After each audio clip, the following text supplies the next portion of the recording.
যে মানুষটার চরিত্র তোমরা একটু ঘুরে আসো। তারা গেছে, যাওয়ার পরে মদিনাতে এসেছে, মদিনার সাহাবীদেরকে বলতেছে, ওই মদিনার লোকেরা এই রাষ্ট্রের বাদশাকে বলছে, আমরা বাদশা মানি না, আমাদের দেশের যিনি পরিচালনা করে তিনি হচ্ছেন আমিরুল মুমিনিন। বলুন সুবহানাল্লাহ। আজকে আমি ডোমারের মুসলমানদেরকে বলতে চাই, কারা কারা কোরআনের ছায়া তলে ঐক্যবদ্ধ হতে চান? কোরআন যেখানে আমরা সেখানে, ইসলাম যেখানে আমরা সেখানে, আল্লাহর হুকুম যেখানে আমরা সেখানে, আলেম ওলামা যেখানে আমরা সেখানে, কোরআনী হুকুমত যেখানে আমরা সেখানে, ইসলামী আন্দোলন যেখানে আমরা সেখানে। কোরআন প্রতিষ্ঠার জন্য কারা কারা কাজ করতে চান? আমরা সমাজে কাজ করব, খাওয়া নাই দাওয়া নাই, আল্লাহর জন্য সমস্ত কষ্টকে সহ্য করে আমরা এই জামিনে ইসলামী হুকুমত, ইসলামী সরকার গঠন করব। কারা কারা হাত উঠে আল্লাহকে দেখায় দেন।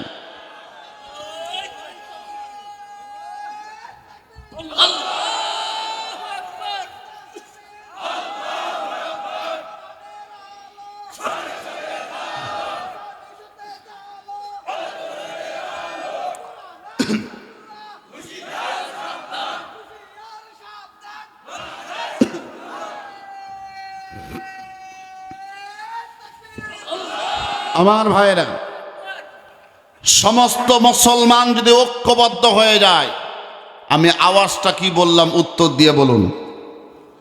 সমস্ত মুসলমান যদি এক হয়ে যায়, সবাই বলেন সমস্ত মুসলমান, সমস্ত মুসলমান, মা বোনেরা সবাই, আমার পুরুষ ভাইয়েরা, বাবারা সবাই আওয়াজ দিয়ে বলতে হবে, সমস্ত মুসলমান যদি এক হয়ে যায়, আল্লাহ পাক রব্বুল আলামিনের সাহায্য সরাসরি তাদের উপর চলে আসবে। বাড়িতে যায় বলিয়েন সুবহানাল্লাহ। এই ভাই, বাড়িতে যায় বলিয়েন সুবহানাল্লাহ। ঠিক আছে? এই মুসলমান ভাইরা গভীর মনোযোগ দিবেন। তাহলে সমাজে যদি সমস্ত মুসলমান যদি এক প্ল্যাটফর্মে আসে, কোন প্ল্যাটফর্মে? এক প্ল্যাটফর্মে। আমার কথা নয়, এ কোরআন বলছে। কে বলছে? আয়াত, সূরার নাম সূরা আলী ইমরান। সূরার নাম কি? যদি বলেন সূরার নাম, আয়াত নম্বর 103, আয়াত নম্বর, এবং সহিহুল মুসলিম শরীফের হাদিস অনুযায়ী নবী করিম সাল্লাল্লাহু আলাইহি সাল্লাম বলেন, সহিহুল মুসলিম শরীফের 1663 নম্বর হাদিস, ও দুনিয়ার মুসলমানেরা, তোমরা যদি ঐক্যবদ্ধ হয়ে যাও, তোমরা যদি এক হয়ে যাও, আল্লাহ পাক রব্বুল আলামিন ক্লিয়ার করে জানায় দিলেন, ও মুসলমানেরা, সূরা আল ফাতহের 10 এবং 18 নম্বর আয়াতে আল্লাহ ক্লিয়ার করে দিলেন, আমি আল্লাহ তাদেরকে সরাসরি সাহায্য দান করব, আমি আল্লাহ তাদেরকে বিজয় দান করব। সুবহানাল্লাহ বলে।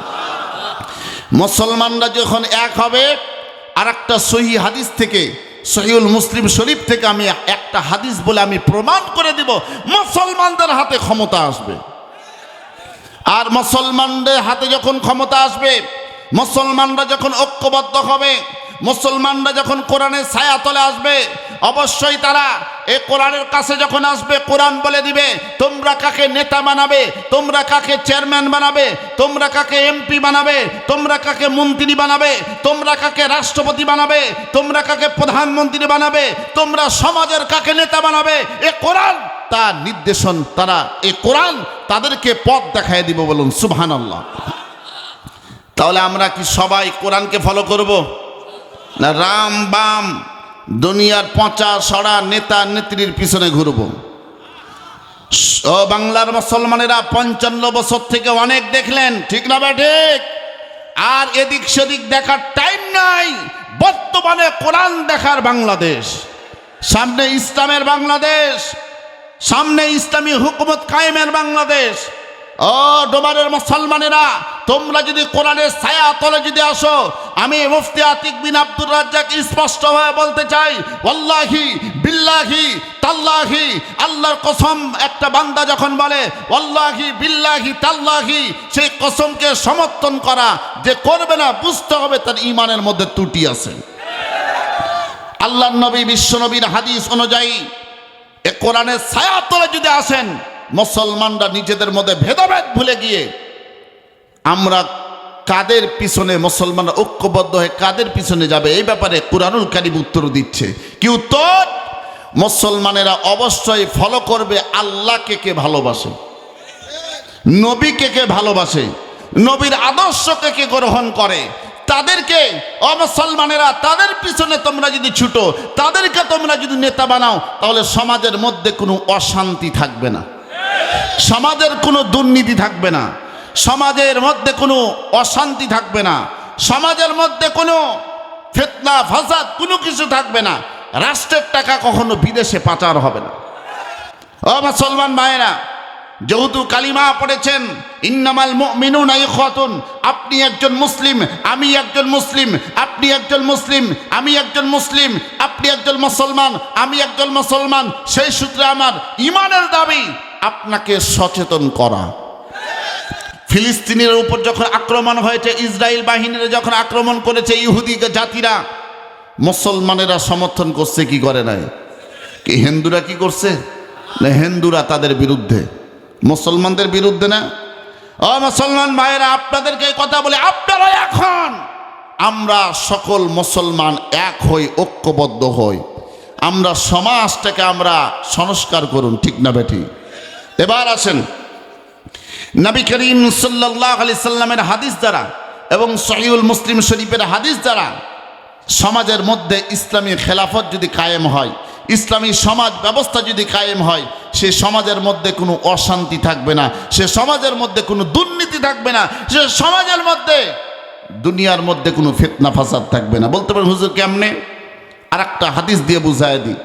হযরত উমর রাদিয়াল্লাহু তাআলা আনহু, তিনি রোম পারস্য, সেখানকার প্রেসিডেন্ট যিনি বাদশাহ, তিনি তার গোয়েন্দা ডিপার্টমেন্টকে বলতেছে, ও গোয়েন্দা ডিপার্টমেন্টের লোকেরা তোমরা যাও, হযরত উমর সে একের পর এক রাষ্ট্রকে দখল করছে, ইসলামপন্থী বানাচ্ছে, তার আদর্শ কি, সে মানুষটা কেমন দেখতে, তার ক্ষমতা কেমন, সে ক্ষমতা অনেক না যদি হয়, তাহলে একটা রাষ্ট্র আর একটা রাষ্ট্র এইভাবে একের পর এক আধা পৃথিবী সে রাজত্ব করতে পারে না, ঠিক না বেঠিক? সে মানুষটার চরিত্র তোমরা একটু ঘুরে আসো। তারা গেছে, যাওয়ার পরে মদিনাতে এসেছে, মদিনার সাহাবীদেরকে বলতেছে, ওই মদিনার লোকেরা এই রাষ্ট্রের বাদশাকে বলছে, আমরা বাদশাহ মানি না, আমাদের দেশের যিনি পরিচালনা করে তিনি হচ্ছেন আমিরুল মুমিনিন। বলুন সুবহানাল্লাহ। তার নাম কি? কয় উমর। উমর কোথায়? উমরের উট হারায় গেছে, তো নিজেই উট খুঁজতে গেছে। এখন এই বলতেছে এই গোয়েন্দা ডিপার্টমেন্টের এই লোকেরা, অফিসাররা, তোমাদের রাষ্ট্রের একজন প্রধানমন্ত্রী আমিরুল মুমিনিন, তার উট হারায় গেছে, তোমাদের চাকরি এখনো কেমনে থাকতে পারে? দেখছেন কত সুন্দর কথা বলতেছে এই কাফেররা।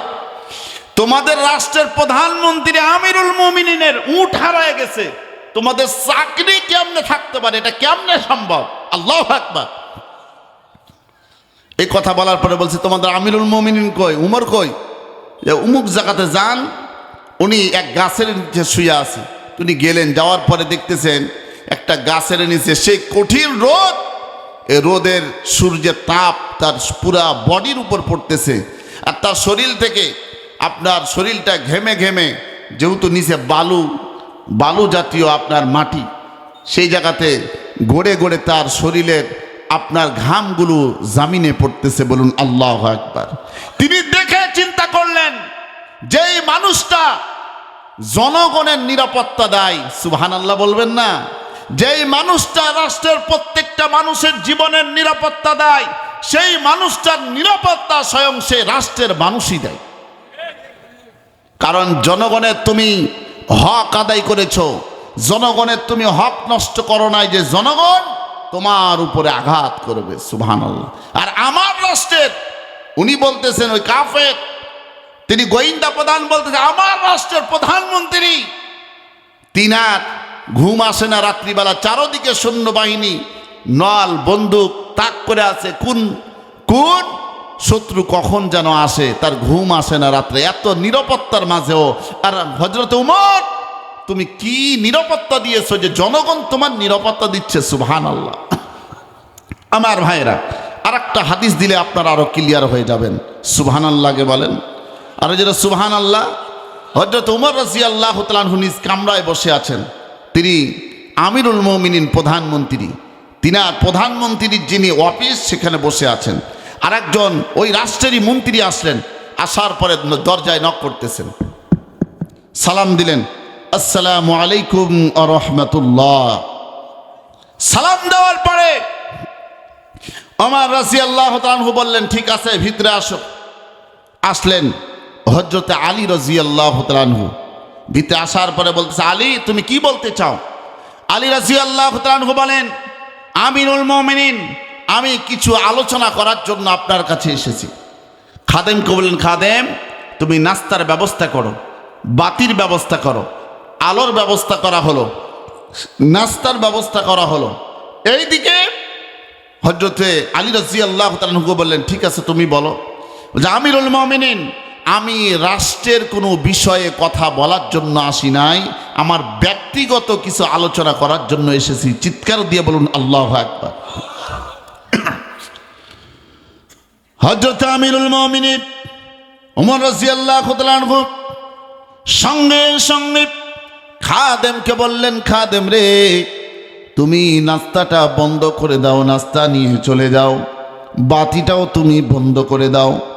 আলী রাদিয়াল্লাহু তাআলা আনহু বলেন, আমিরুল মুমিনিন, আপনার রাষ্ট্রের একজন আমি মন্ত্রী, আমি এসেছি। আপনি সম্মান দিলেন, আলোর ব্যবস্থা করলেন, নাস্তার ব্যবস্থা করলেন।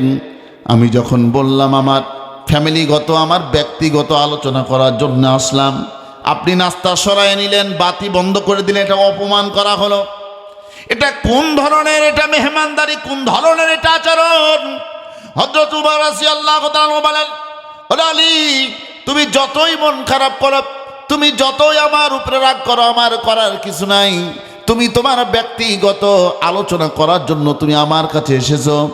আর যে নাস্তার ব্যবস্থা আমি করেছি, এরপরে যেই বাতির যে আলোর ব্যবস্থা করা হয়েছে, এটা আমি উমরের ব্যক্তিগত সম্পদ থেকে নয়, এটা হচ্ছে রাষ্ট্রের অর্থ থেকে, অর্থাৎ জনগণের ট্যাক্সের টাকা থেকে। আল্লাহু আকবার।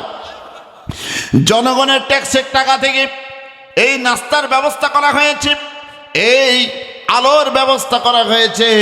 ওমর, আমি যদি একটা পয়সা যদি নষ্ট করি, হাসরের ময়দানে আল্লাহ পাক রব্বুল আলামিন ডাক দিয়ে বলবে, ওমর দুনিয়ার জমিনে তোমার আত্মীয়তার খাতিরে তোমার রাষ্ট্রের একজন মন্ত্রীর পিছনে তুমি জনগণের ট্যাক্সের টাকা তুমি নষ্ট করেছো, এই জন্য আজকে আমি আল্লাহ পাক রব্বুল আলামিন তোমাকে জাহান্নামী বানায় দিলাম।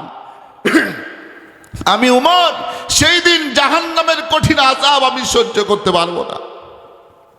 মুসলমান ভাইরা, এর এই ধরনের আলেম ওলামাকে যদি রাষ্ট্রনায়ক যদি বানানো হয়, নেতা বানানো যায়, সে সমাজে কোনো অশান্তি থাকতে পারে? ও মুসলমান ভাইরা, দুর্নীতি থাকতে পারে? এই জালেমরা দেখলো বিশ্ববরণ্য মুফাসসির আল্লামা সাইরি, এরপরে নিজামি, মুজাহিদ, তাদের যদি বেঁচে থাকে তারা কাদের মোল্লা, এরা ইমানদার ব্যক্তি, এরা আল্লাহওয়ালা ব্যক্তি, এরা বড় ধরনের আলেম, এদের জীবনে কোনো দুর্নীতি পাওয়া যায় নাই। এরা যদি সমাজে থাকে, এরা যদি বেঁচে থাকে, এরাই সামনে রাষ্ট্র পরিচালনা করবে। জোরে বলেন ঠিক না বেঠিক? এই চিন্তা ভাবনা করে বিশ্ববরণ্য মুফাসসিরকে বিভিন্ন আকারে হত্যা করার চেষ্টা করেছে। শেষ পর্যন্ত যখন পারে নাই, তখন ইনজেকশন পুশ করে শহীদ করে দেওয়া হয়েছে। আমি বলতে চাই, একজন সাধারণ আলেম হিসাবে সারা বিশ্বের মুসলমানদের পক্ষ থেকে আমি বলতে চাই, মুফতি আতিক বিন আব্দুর রাজ্জাক বাংলাদেশ সরকারের কাছে আহ্বান জানাই, আল্লামা দেলওয়ার হোসেন সাঈদী থেকে শুরু করে নিয়ে হক্কানি আলেম ওলামাদেরকে নির্মমভাবে যারা শহীদ করেছে, সেই জালেমদেরকে ধরে ধরে বিচারের আওতায় নিয়ে আসতে হবে। তাদেরকে উপযুক্ত শাস্তি দিতে হবে, ফাঁসির কাছে ঝুলাতে হবে। কোন কোন মুসলমান রাজি আছো? আবার আল্লাহকে দেখায় দাও।